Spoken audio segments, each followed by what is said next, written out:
Você já se inscreveu no canal Espiritismo Cast? Não esqueça de ativar o sininho e todas as notificações. Assim te informaremos quando houver novos vídeos. E ajude a manter este trabalho voluntário, clicando em Seja Membro. Com isso você nos ajuda a produzir mais conteúdo sobre nossa rica doutrina, com a melhor qualidade técnica possível. E não se esqueça de clicar no like e compartilhar com seus amigos. Gratidão pela sua presença.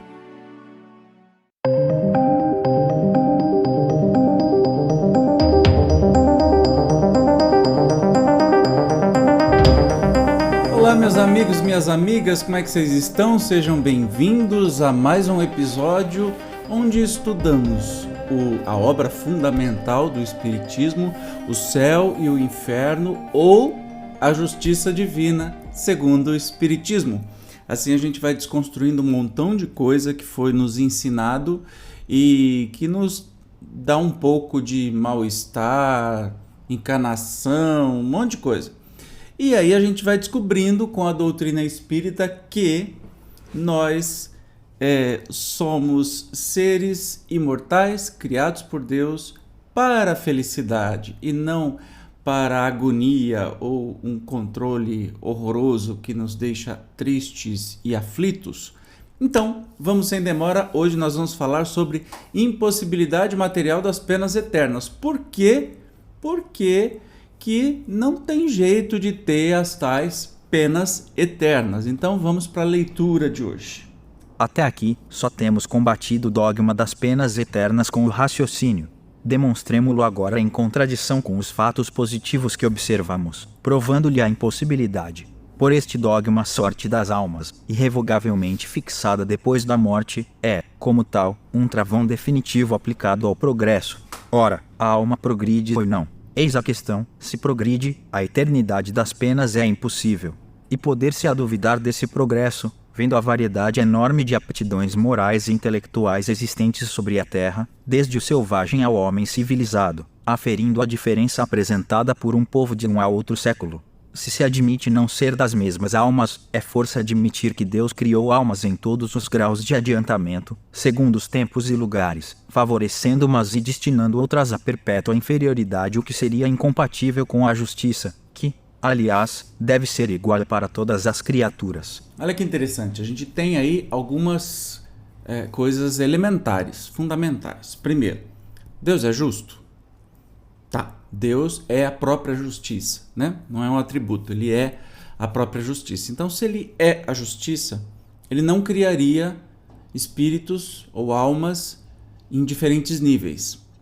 Então, como é que a gente explicaria, sei lá, o ser humano de 3.000 anos atrás e o ser humano de hoje, né? Por que hoje nós estamos mais avançados cientificamente, etc. Então, se a gente é alma igual, não faz muito sentido. A gente deveria ser avançado cientificamente lá no fim, lá no começo, né? E na verdade, a gente vai trabalhando esta evolução das próprias almas que vêm e reencarnam. Tá, beleza. Outra coisa muito interessante.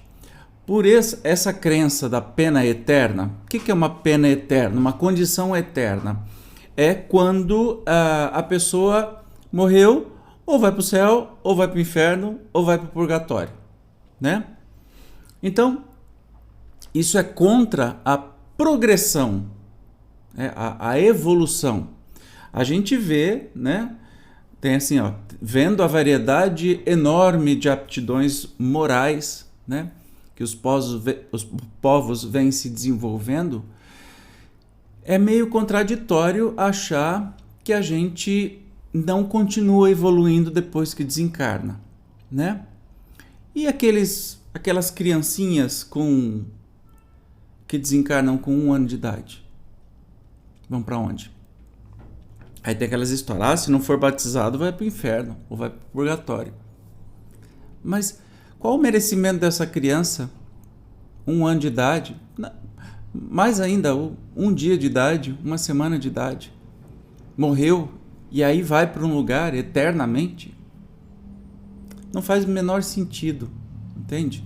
Então, se a gente pensar, né, logicamente, isso não faz o menor sentido, porque é incompatível com a justiça, é incompatível com a evolução humana, é incompatível, é meio um conto de fadas, né? É incontestável que a alma atrasada moral e intelectualmente, como a dos povos bárbaros, não pode ter os mesmos elementos de felicidade, as mesmas aptidões para gozar dos esplendores do infinito, como a alma cujas faculdades estão largamente desenvolvidas. Se, portanto, estas almas não progredirem, não podem em condições mais favoráveis gozar na eternidade senão de uma felicidade, por assim dizer, negativa.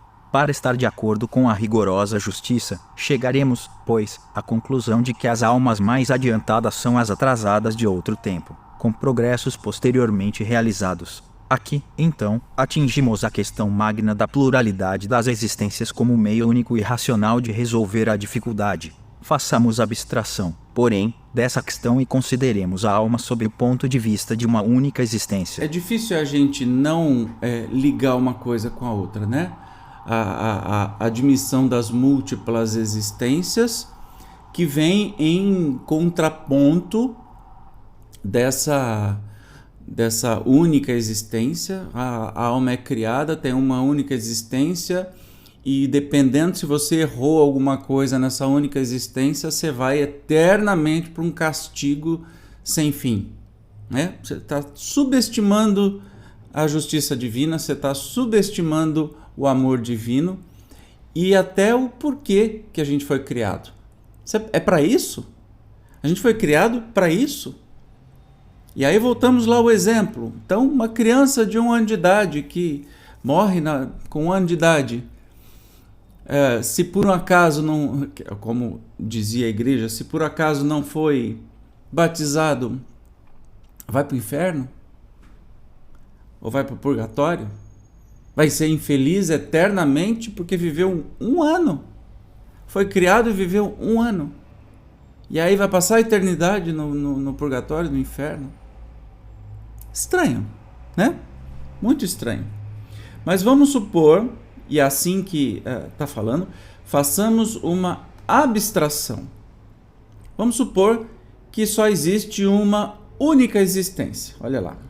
Figuremos um rapaz de 20 anos, desses que comumente se encontram, ignorante, viciado por índole, cético, negando-se a sua alma e a Deus, entregue à desordem e cometendo toda a sorte de malvadeza. Esse rapaz encontra-se, depois, num meio favorável, melhor, trabalha, instrui-se, corrige-se gradualmente e acaba por tornar-se crente e piedoso.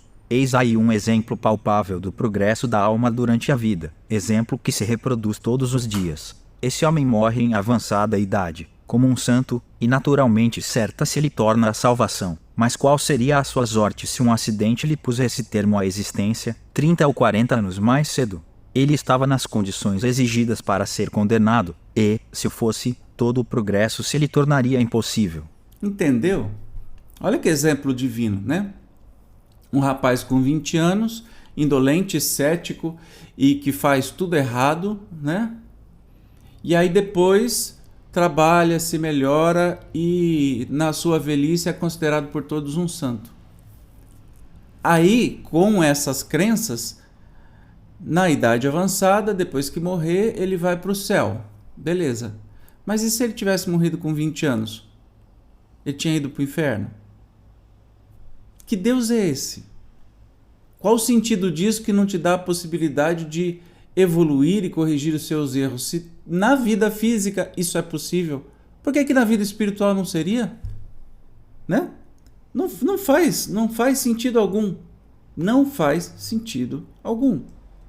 E assim, segundo a doutrina das penas eternas, teremos um homem salvo somente pela circunstância de viver mais tempo. Circunstância, aliás, fragilíssima, uma vez que um acidente qualquer poderia tê-la anulado fortuitamente. Desde que sua alma pôde progredir em um tempo dado, por que razão não mais poderia progredir depois da morte, se uma causa alheia à sua vontade a tivesse impedido de fazê-lo durante a vida? Por que lhe recusaria Deus os meios de regenerar-se na outra vida, concedendo-lhe-os nesta? Neste caso, o arrependimento veio, posto que tardio, mas se desde o momento da morte se impusesse irrevogável condenação, esse arrependimento seria infrutífero por todo sempre, como destruídas seriam as aptidões dessa alma para o progresso, para o bem. E vocês acham realmente que Deus é este ser do mal que deseja punir eternamente a pessoa?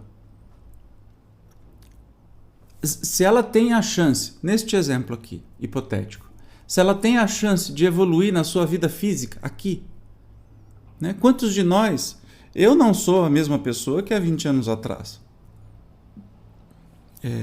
Quantos de nós não andamos para frente? E aí a gente pensa, poxa, então, se eu tivesse morrido há 20 anos atrás, talvez eu mereceria estar no inferno. E do inferno, eu não evoluiria mais, não teria a chance de me melhorar nunca mais. Que Deus é esse? Entende que não faz sentido? Nem logicamente. Não faz sentido, só faz sentido pelo medo. Pelo medo que a igreja e as religiões querem impor às pessoas. Ponto. Porque a gente controla pelo medo. É só esse o sentido que tem essa conversa de condenação eterna. O dogma da eternidade absoluta das penas é, portanto, incompatível com o progresso das almas, ao qual opõe uma barreira insuperável. Esses dois princípios destroem-se e a condição indeclinável da existência de um é o aniquilamento do outro. Qual dos dois existe de fato? A lei do progresso é evidente, não é uma teoria, é um fato colaborado pela experiência. É uma lei da natureza divina imprescritível. E pois que esta lei existe inconciliável com a outra, é porque a outra não existe. Se o dogma das penas eternas existisse verdadeiramente, Santo Agostinho, Paulo e tantos outros jamais teriam visto o céu caso morressem antes de realizar o progresso que lhes trouxe a conversão. Olha, muito bem lembrado isso. Imagine São Paulo, né? que a igreja chama Paulo, o apóstolo de São Paulo.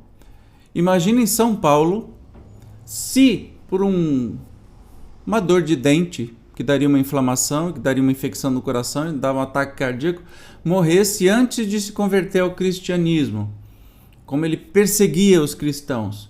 Segundo essa própria lei, né, dita pela Igreja Católica, inventada pela Igreja Católica, ele iria para o inferno. E nós não teríamos o Paulo apóstolo, né, um discípulo amoroso de Jesus, que se converteu ao cristianismo e que fez a diferença que fez. Então, assim, não faz muito sentido, gente. Não faz muito sentido. A esta última asserção respondem que a conversão dessas santas personagens não é um resultado do progresso da alma, porém, da graça que lhes foi concedida e de que foram tocadas. Porém, isto é simples a jogo de palavras. Se esses santos praticaram o mal e depois o bem, é que melhoraram, logo, progrediram. E por que lhes teria Deus concedido como especial favor a graça de se corrigirem? Sim, porque a eles, e não a outros. Sempre a doutrina dos privilégios, incompatível com a justiça de Deus e com seu igual amor por todas as criaturas. Segundo a doutrina espírita, de acordo mesmo com as palavras do Evangelho, com a lógica e com a mais rigorosa justiça, o homem só merece por suas obras, durante esta vida e depois da morte, nada devendo ao favoritismo. Deus o recompensa pelos esforços e pune pela negligência, isto por tanto tempo quanto nela persistir. Simples de entender, não é? Aí vem aquele jogo de palavras, né? A graça que foi concedida por Deus. Isso me lembra muito bem a palavra dom, que as pessoas gostam de usar para tudo, né? Especialmente para quem canta, como o meu caso, ou para quem toca um instrumento, ou tem um talento especial ou diferente. Não, especial, diferente. Todos nós temos talentos. Que seria do mundo se existissem só cantores, né? Quem que ia fazer uma cirurgia, quem queria recolher o lixo e não provocar doenças, quem iria ensinar, né? Todos temos os talentos que vimos desenvolvendo durante as nossas vidas, esta e as anteriores. Mas aí as pessoas ainda têm o costume, especialmente no meio espírita, de dizer assim: nossa, que dom que Deus te deu, coisa mais linda. Eu sei que elas não estão falando por mal, claro, obviamente, né? Mas se você parar no pé da letra, um dom é um privilégio de Deus. Por que Deus deu um privilégio de eu cantar e do outro não cantar? Entende? Que não faz sentido nenhum. Né? É claro que a pessoa não sabe, tanto que a gente rala uma vida inteira, batendo cabeça, apanhando, tentando, cantando mal pra caramba, fazendo exercício, ensaiando, teimando, trabalhando. Foi dom que Deus te deu. O dom que Deus nos deu a todos é estarmos encarnados e vivos. Talvez isso seja o único dom que existe, né? Um presente de Deus, mas que todos os espíritos criados passam. Então também não é um privilégio, né? Quando a gente fala de dom de Deus, estamos falando de privilégio. Deus não privilegia um ou outro. Então ele não privilegiaria, acho que está certo isso, São Paulo, por exemplo, com a graça da iluminação. Olha, de repente ele foi agraciado para que ele se convertesse ao cristianismo. Não foi Deus que fez isso. Era o momento dele. Era uma escolha dele. Talvez programada antes da encarnação, não é? Não foi um presente. Por que outros Deus não deu esse presente? Essa graça de ser convertido ao cristianismo? Por que Deus não deu para aqueles que condenaram Jesus à morte? Jesus não morreu para salvar ninguém, tá? Vamos desconstruir essa bobagem que falam. Jesus não morreu para salvar ninguém. Jesus veio nos ensinar o caminho, encurtar o caminho para que possamos alcançar lugares melhores, sermos pessoas melhores. É isso que ele veio fazer. E ele incomodou o sistema, especialmente o sistema religioso da época, os judeus, que se incomodaram profundamente porque eram o tempo todo questionados. E vocês sabem, religião nenhuma admite questionamento. Tem até um ditado popular ridículo que fala assim: gente, não vamos discutir não. Política, religião e futebol não se discutem. Oi? Política não se discute?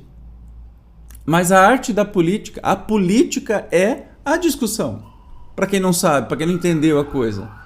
A política é a arte da discussão, das ideias, né? Da troca de ideias, de chegar em consensos e tudo mais. Isso é política. Por que religião não se discute? Porque as religiões geralmente são impostas e são dogmáticas. É aquele tipo de coisa assim. É assim. Pronto, acabou. Não pergunte. Não questione, porque senão você vai para o inferno. É assim que são as religiões. Porque são controladoras. E religião, essa semana no Espiriboom aprendi mais uma coisa. A religião vem da palavra religare. Quem disse que nós estamos desligados de Deus e que precisa de uma instituição religiosa para fazer essa conexão da gente com Deus? A gente tem estudado aqui nos próprios estudos do canal que nós estamos conectados no fluido universal a Deus o tempo todo. Por isso que Deus sabe tudo aquilo que a gente pensa, né? Porque nós somos partes de Deus. Então, religar o quê? Quem está desligado? A gente pode estar ignorantão. A gente pode não querer saber das coisas e ir para o caminho errado. Mas todos estamos ligados a Deus. Então, é uma empáfia alguma religião ser o Wi-Fi com Deus. Se impor como, olha, só através de mim, religião, é que você vai conseguir falar com Deus, obter favores de Deus ou obter a salvação eterna. Entende o absurdo que é isso? Né? E claro que se discute, se questiona, e Jesus foi morto justamente porque questionou o poder religioso. E Roma fez assim, ó. Gente, não tem nada a ver com isso, mas olha aí, ó. É? Vocês querem que solte Jesus, que não fez nada? Ou o Barrabás, que é um bandido? Aí a turma religiosa inflamou o povão para falar, não, a gente quer Barrabás. O que Jesus tinha feito de errado? Que mal ele tinha feito para as pessoas? O mal de esclarecer, de torná-los críticos ao sistema. Uma pesquisa mostrou o seguinte. Não, filha, eu não perguntei. Se eu falar ok, ela me responde, a dona Guga. Entende? Então, que fica muito claro aí, hoje, né? Que é impossível, logicamente, se você pensar logicamente, é impossível ter pena eterna. É impossível.